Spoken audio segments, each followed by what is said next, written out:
जय श्री राधे। सरस्वती महाभागे विद्ये कमल लोचने विद्यारूपे विशालाक्षी विद्यां देहि नमस्तुते।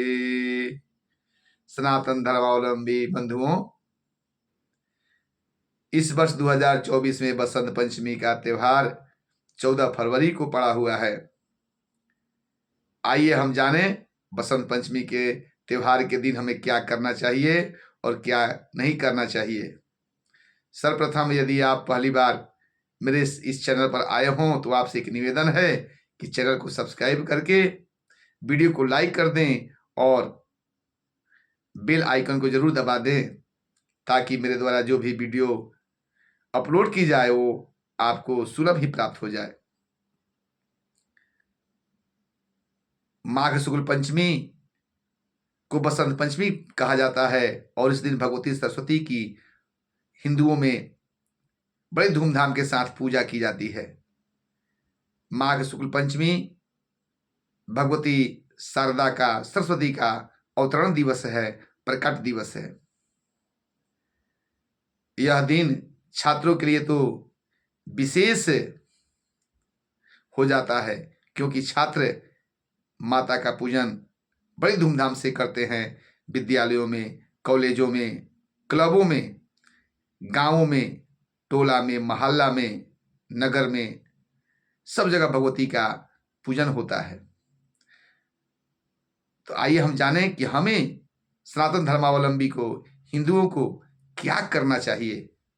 ये तो बच्चे लोग अपने श्रद्धा से, प्रेम से विद्या प्राप्ति के लिए पूजन करते हैं।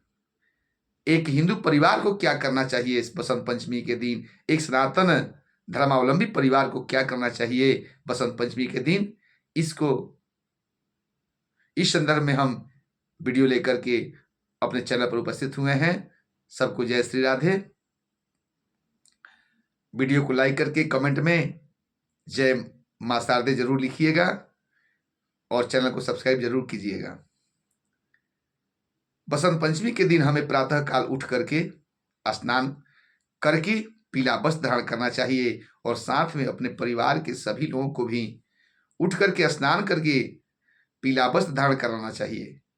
सबके पास पीला वस्त्र नहीं हो तो जो भी वस्त्र हो, शुभ्र वस्त्र धारण कराना चाहिए और अपने घर में पूजा स्थल पर, जिस घर में पूजा करते हैं या जहां पूजा करते हैं वहां एक चौकी पर सुंदर सा नूतन पीला वस्त्र बिछा करके भगवती का फोटो रख करके उस पर पूजन करना चाहिए। भगवती को धूप दीप नैवेद्य वस्त्र अर्पण करना चाहिए।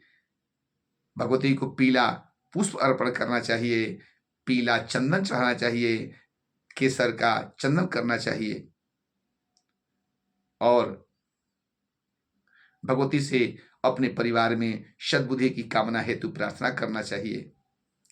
इस पूजा में आप अपने साथ अपने बच्चों को जरूर बैठाएं। परिवार के सभी लोग एक साथ मिलकर के भगवती का पूजा करें तो अति उत्तम होगा। विशेष करके बच्चों को तो जरूर पूजा में बैठाएं क्योंकि ऐसा करने से बच्चों में ऐसा बुद्धि का विकास होगा, वो अपने धर्म के प्रति जागरूक होंगे और पूजा में लगेंगे। इस पूजा से दो फल होगा, एक तो बच्चों में एक संस्कार पैदा होगा अपने धर्म के प्रति और दूसरा भगवती के पूजन से उसमें सद्बुद्धि सद्विद्या का संचार होगा और वह बच्चा अपने जीवन में सफल होगा, ज्ञानवान होगा, बुद्धिमान होगा और एक सफल इंसान बनेगा। हमें बसंत पंचमी के दिन अगर घर में छोटा बच्चा है जिसका विद्यारंभ कराना है तो हमें बसंत पंचमी के दिन ही उसका विद्यारंभ कराना चाहिए। विद्यारंभ में स्लेट और पेंसिल नया ला करके उस पर सरस्वती का पूजन करा करके बच्चा से मंत्र पहले बोलवाना चाहिए। सरस्वती नमस्तुभ्यम वरदे कामरूपिणी विद्यारंभम करिष्यामि सिद्धि भवतु मे सदा। यह मंत्र बच्चे से पढ़वा करके उस स्लेट पर बच्चे से ओम लिखवाएं या स्वस्ति का चित्र बनवाएं। इसके बाद बच्चा को पढ़ाएं। साथ ही एक और कर्म करना चाहिए, मधु से, अनार के कलम से या स्वर्ण शलाका से बच्चे की जिह्वा पर ओम लिखना चाहिए। यदि अनार का कलम नहीं हो और स्वर्ण शलाका भी नहीं हो तो अनामिका अंगुली से मधु से बच्चे की जिह्वा पर ओम लिख देना चाहिए। बच्चा की मेधा शक्ति प्रखर होगी, उसकी वाणी मधुर होगी, वाणी स्पष्ट होगी, वह बच्चा ज्ञानवान होगा, बुद्धिमान होगा। हमें बसंत पंचमी के दिन ग्रंथ खरीदना चाहिए और ग्रंथ का पूजन करना चाहिए। उस दिन हम जरूर दुर्गा सप्तशती हो, 18 पुराण से कोई पुराण हो, श्रीमद् भागवत हो या रामचरितमानस हो या वाल्मीकि रामायण हो या गीता हो, कुछ भी खरीद कर जरूर लाएं और सरस्वती पूजन के साथ उस ग्रंथ का भी पूजन करना चाहिए। साथ ही सरस्वती पूजन के बाद उसी दिन कामदेव और रति का भी पूजन करना चाहिए। कामदेव और रति के पूजन से दाम्पत्य जीवन में सुख शांति समृद्धि होती है और कभी भी पति पत्नी में विवाद नहीं रहता है।